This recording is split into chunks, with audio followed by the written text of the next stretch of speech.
இன்றைய பதிவு எந்த ஒரு பண்டிகையாக இருந்தாலும் கோயிலுக்கு போய் அர்ச்சனை செய்யக்கூடிய பழக்க வழக்கம் எல்லாரிடமும் இருக்குது. அப்படி அர்ச்சனைக்கு உடைக்கக்கூடிய தேங்காய் எப்படி உடைந்தால் என்ன பலன் அப்படிங்கிறத இன்றைக்கி பார்க்க போகும். ஏன்னா இந்த சந்தேகம் எல்லாரிடமும் ரொம்ப நாளாக இருக்குது.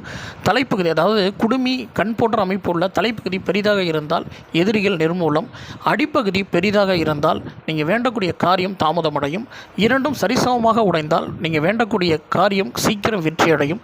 நீல வாக்கில் உடைந்தால் கலகமும் துன்பமும் ஏற்படும். உடைந்த தேங்காயில் சிறிதளவு பூ இருந்ததுன்னு சொன்னால் நற்செய்தி உங்களை தேடி வரும். பெரிதளவு பூ இருந்ததுன்னா தன வரவும் அதிர்ஷ்டமும் தேடி வரும். உடைந்த தேங்காய் அழுகி இருந்தால் உங்களுடைய கண் திஷ்டிகள் விலகும். உடைந்த தேங்காய் கொப்பரையாக இருந்தால் வம்பு வழக்கு ஏற்படும்.